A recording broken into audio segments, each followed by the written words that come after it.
Hello aspirants, स्वागत है आप सबका आज के वीडियो में। आज जो हम वर्ल्ड ज्योग्राफी के अंदर कॉन्टिनेंट पढ़ने जा रहे हैं वो है साउथ अमेरिका।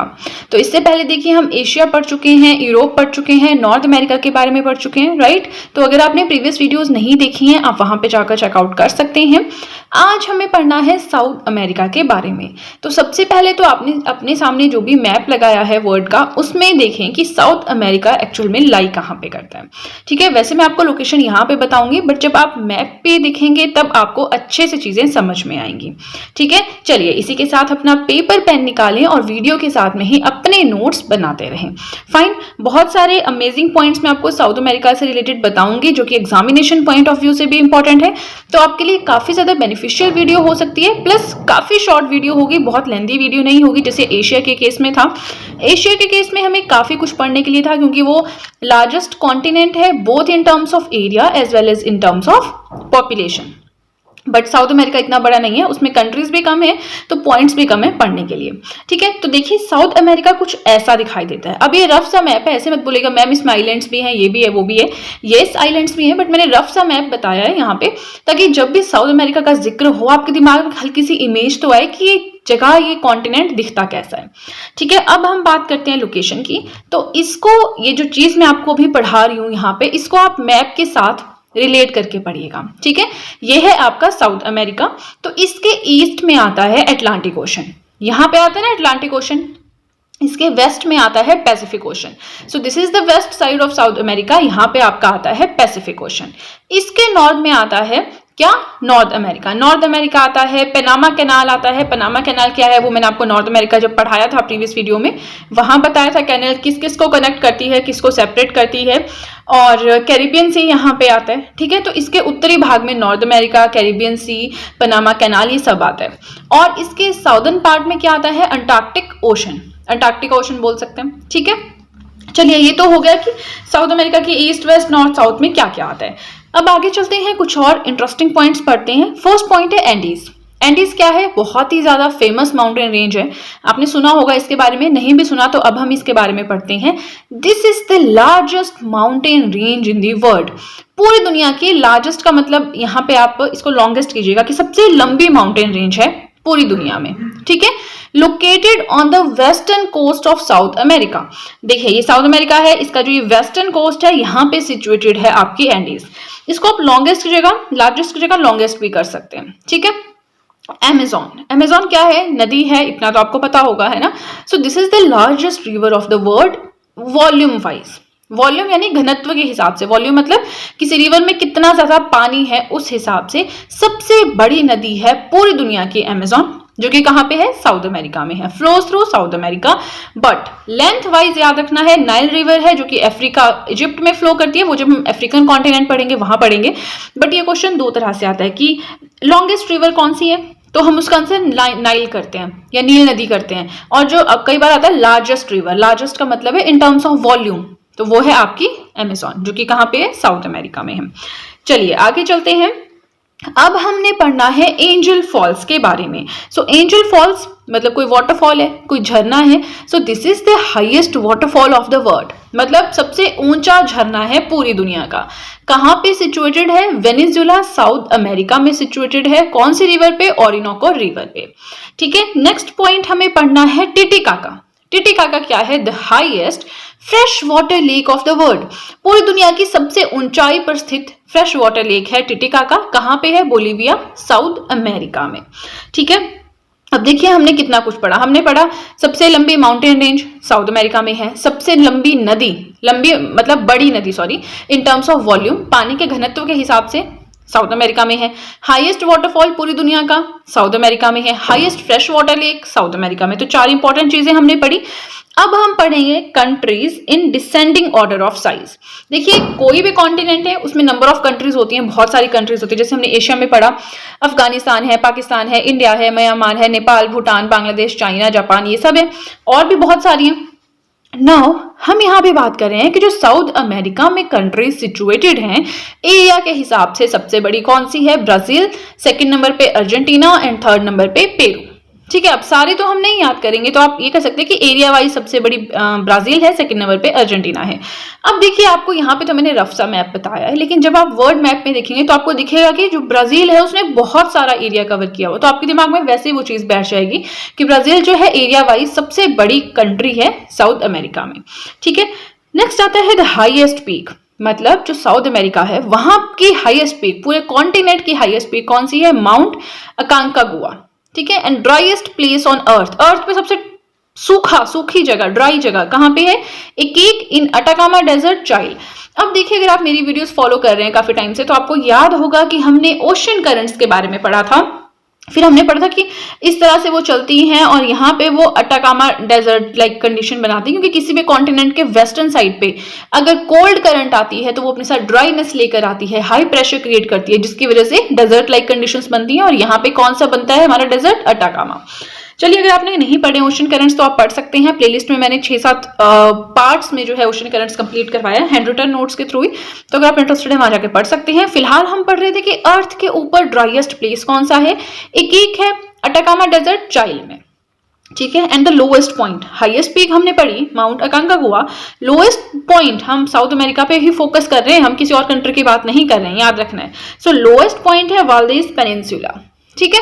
चलिए, इसी के साथ हमारा फर्स्ट पेज हुआ कंप्लीट और सिर्फ इंपॉर्टेंट पॉइंट्स मैंने यहाँ पे डिस्कस किए हैं। तो ऐसा इसमें नहीं लगता मुझे कि कोई भी ऐसा पॉइंट है जो आपको नोट्स मेकिंग के टाइम छोड़ना चाहिए, हर एक पॉइंट पे फोकस करें। प्लस आपको लगता है कि कोई चीज मुझसे छूट गई है वीडियो के एंड में और आपकी बुक्स में दी है बट मैंने नहीं ऐड की है, तो आप अपने नोट्स में उसको ऐड कर सकते हैं। क्योंकि देखिए, एक कॉन्टिनेंट के बारे में शब्दों में लिखना अपनी नोटबुक के ऊपर वो कभी भी कंप्लीट नहीं हो सकता।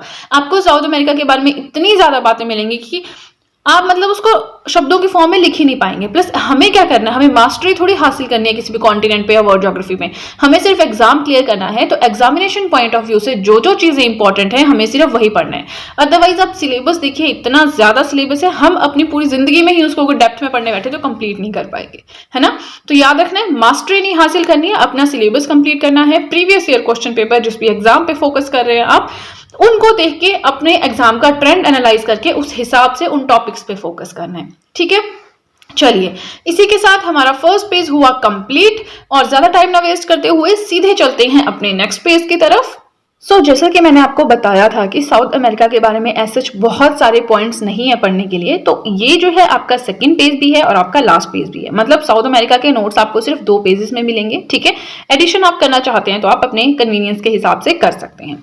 नाउ नेक्स्ट पॉइंट जो हमें पढ़ना है वो ये है that one of the highest active volcanoes in the world, पूरी दुनिया में हमने पढ़े हैं वोल्केनोज में एक्टिव वोल्केनोज क्या होते हैं, डोरमेंट वोल्केनोज क्या होते हैं, एक्सटिंक्ट वोल्केनोज क्या होते हैं। एक्टिव होते हैं जहां पे बार बार वोल्केनिक इरप्शन होती रहती है, डोरमेंट होता है जहां काफी सालों में जो है एक बार इरप्शन होती है, एक्सटिंक्ट होता है जहां पे एक बार बहुत पहले इरप्शन हुई है लेकिन उसके बाद कभी इरप्शन ही नहीं हुई, तो पता ही नहीं होगी, है ना। इस तरह से हमने क्लासिफाई किया है और बहुत अच्छे से मैंने पढ़ाया है, तो अगर आप चाहें तो उसे भी प्लेलिस्ट में जाकर चेक कर सकते हैं, वोल्केनोज वाला टॉपिक। फिलहाल हम बात कर रहे हैं कि पूरी दुनिया का वन ऑफ द हाईएस्ट, मतलब सबसे हाइट पे सिचुएटेड एक्टिव वोल्केनो हमारा साउथ अमेरिका में है, जिसका नाम है कोटोपैक्सी, एक्वाडोर में, ECUADOR। ठीक है। नेक्स्ट है only landlocked countries in south America. So landlocked countries क्या होती हैं कि मान लीजिए ये कोई कंट्री है, इसके आसपास कोई वाटर बॉडी नहीं है, कोई सी नहीं है, कोई ओशन नहीं है, कुछ नहीं है, सिर्फ लैंड ही है। इधर भी कंट्री लैंड ही आसपास, तो इस तरह की कंट्रीज को हम बोलते हैं लैंडलॉक्ड कंट्रीज। सो साउथ अमेरिका में सिर्फ 2 लैंडलॉक्ड कंट्रीज हैं और वो कौन कौन सी हैं? Paraguay and Bolivia. ठीक है। नेक्स्ट आता है most fertile reason of South America. South America का सबसे उपजाऊ क्षेत्र कौन सा है? पैम्पास। पैम्पास क्या है? और हमने काफी कुछ पढ़ा था ग्रासलैंड्स के बारे में, है ना, ये हमने पढ़ा था क्लाइमेट वाले टॉपिक में, अगर आपने नहीं देखा है वो भी देख सकते हैं, क्योंकि ये सारी चीजें ना हल्की हल्की एक दूसरे से कनेक्टेड होती हैं, बहुत ज्यादा तो नहीं बोल सकते, क्योंकि अगर आपने पुराने टॉपिक्स नहीं भी पढ़े हैं तो आपको ये टॉपिक्स तो समझ आ ही जाएगा कॉन्टिनेंट का, बट कुछ चीजें हैं जैसे ओशन करंट है, डेजर्ट है, ये ग्रासलैंड वाला आ गया, तो ये पहले पढ़ा हुआ है इसलिए यहाँ पे आप रिलेट कर सकते हैं। ठीक है। नाउ पैम्पास जो है इस मोस्ट फर्टाइल रीजन है साउथ अमेरिका का, प्लस यहाँ पे आपको अल्फा ग्रासेस मिलेंगी, तो मैंने आपको बताया था अल्फा ग्रासेस के बारे में, है ना। चलिए अब हम आगे चलते हैं और ब्राजील के बारे में पढ़ते हैं। हमने क्या जाना कि ब्राजील जो है एरिया वाइज साउथ अमेरिका की सबसे बड़ी कंट्री है। सो इसकी कैपिटल क्या है? ब्रासिलिया। लार्जेस्ट सिटी कौन सी है ब्राजील की? Rio de Janeiro. ब्राजील को जो है coffee pot of the world भी कहा जाता है because it is the largest producer of coffee. पूरी दुनिया में कॉफी प्रोडक्शन सबसे ज्यादा ब्राजील साउथ अमेरिका में होती है, इसीलिए इसे coffee pot of the world के नाम से भी जाना जाता है। It has the world's largest reserve of iron ore. Iron जो आपको सबसे ज्यादा यहाँ पे मिलेगा, ठीक है, इसके रिजर्व्स हैं। And only country through which both equator and tropic of Capricorn passes. Brazil जो है इकलौती ऐसी कंट्री है पूरी दुनिया में जहां से दो इंपॉर्टेंट लैटिट्यूडनल लाइंस क्रॉस करती हैं। कौन कौन सी? Equator and tropic of Capricorn, 0 degree and 23.5 degree south. अब ये तो आपको पता होना चाहिए इक्वेटर क्या है, tropic of Cancer, tropic of Capricorn, Arctic circle, Antarctic circle. Otherwise तो आपको शुरू से पढ़ना पड़ेगा। अगर आपको ये चीज याद नहीं रही है तो आपको शुरू से पढ़ना पड़ेगा, क्योंकि बिल्कुल बेसिक चीज है ये। और ओशन करंट्स में, टाइड्स में, वेव्स में हर जगह इसका जिक्र होगा, है ना। स्पेशली जो हम पढ़ते हैं ना विंड्स हैं, ट्रेड विंड्स हैं, वेस्टर्लीज है, ईस्टर्लीज है, उनमें, ठीक है। नाउ क्या पढ़ा हमने कि इकलौती कंट्री जहां से इक्वेटर और ट्रॉपिक ऑफ कैप्रिकॉन पास करता है वो है Brazil. Capital Brasilia, largest city Rio de Janeiro, coffee pot of the world भी बोलते हैं। यहाँ पे दुनिया के सबसे ज्यादा रिजर्व्स हैं आयरन ओर के, and it is also homeland of rubber. ठीक है, ब्राजील के बारे में कुछ इंपॉर्टेंट चीजें थी वो हमने पढ़ ली। अब हमारा आज का लास्ट टॉपिक है साउथ अमेरिका का कंट्रीज एंड इट्स कैपिटल्स। अब देखिए कंट्रीज तो बहुत ज्यादा है, तो सारी की सारी कंट्रीज जो दुनिया में है वो तो हमें नहीं पढ़नी है। जो इंपॉर्टेंट है, फेमस है, जिनका जिक्र बार बार होता है, हमें सिर्फ वही कंट्रीज पढ़नी होती हैं, है ना। तो साउथ अमेरिका के जो इंपॉर्टेंट कंट्रीज हैं अलॉन्ग विद देयर कैपिटल्स मैंने यहाँ पे लिखा हुआ है, एक बार मैं आपको पढ़ा देती हूँ। बाकी इसको मैप में देखना, अगर अर्जेंटीना का जिक्र हो रहा है मैप में देखिए अर्जेंटीना कहाँ है, उरुग्वे का जिक्र हो रहा है मैप में देखिए कहाँ है, तब आपको अंडरस्टैंडिंग होगी। अदरवाइज ये रट के कुछ नहीं होगा, अदरवाइज आप भूल जाएंगे, क्योंकि ज्योग्राफी कुछ ऐसा है ना, एक ऐसा सब्जेक्ट है जो आपको मैप वर्क के साथ ही करना पड़ेगा। ठीक है, नाउ अर्जेंटीना की कैपिटल है Buenos Aires, Uruguay Montevideo, Peru Lima, Colombia Bogota, Chile Santiago, Venezuela Caracas, Bolivia La Paz, Guyana Georgetown, Paraguay Asuncion, Falkland Island Stanley, Brazil Brasilia. अब किसी के प्रोनाउंसिएशन आपको सही लगे गलत लगे तो आप उसको करेक्ट कर सकते हैं अपनी कन्वीनियंस के हिसाब से। ठीक है, तो चलिए फ्रेंड्स, हमने जो पढ़ना था साउथ अमेरिका में वो हो गया कंप्लीट। कुछ एडिशनल आप चाहें तो ऐड कर सकते हैं। बाकी मैं आपको एक चीज बता दूं कि जो कॉन्टिनेंट वाला टॉपिक है ना, ये बहुत ही ज्यादा लेंथी है, प्लस एग्जाम में कोई क्वेश्चन इसमें से आए चांसेस नील के बराबर, क्योंकि आपके आते हैं कोरल रीफ से, वोल्केनो से, रॉक से, माउंटेन से, तो इसमें से चांसेस मतलब ना के बराबर है। एटलीस्ट हमारे जो एग्जाम्स यहाँ पे होते हैं हमारे स्टेट के, उसमें तो नहीं मैंने कभी देखा। बट वही बात है कि आप टॉपिक छोड़ नहीं सकते, यू नेवर नो, क्या पता किसी एग्जाम में 2-3 क्वेश्चंस कॉन्टिनेंट से आ जाएं। बट मेरा आपको बोलना यही है कि बाकी जो टॉपिक्स हैं वर्ल्ड ज्योग्राफी के plus current affair world geography के, उस पर फोकस करें। इस टॉपिक को आप हल्का सा नेग्लेक्ट भी कर सकते हैं। ठीक है, तो चलिए फ्रेंड्स, आज के लिए इतना ही। आई होप आपको वीडियो अच्छी लगी हो, और अगर आपको वीडियो अच्छी लगी है तब तो आपको बहुत ही ज्यादा अच्छे से पता है कि क्या करना है।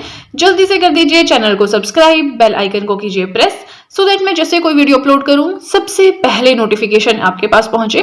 प्लस जो भी आपके फ्रेंड्स हैं जो भी गवर्नमेंट एग्जामिनेशंस के लिए प्रिपेयर कर रहे हैं, उनके साथ भी मेरे चैनल का लिंक जरूर शेयर करें, so that in handwritten notes का उन्हें भी कुछ फायदा हो सके। तो चलिए फ्रेंड्स, आज के लिए इतना ही। अब हम मिलेंगे नेक्स्ट वीडियो में। So that's it and see you soon.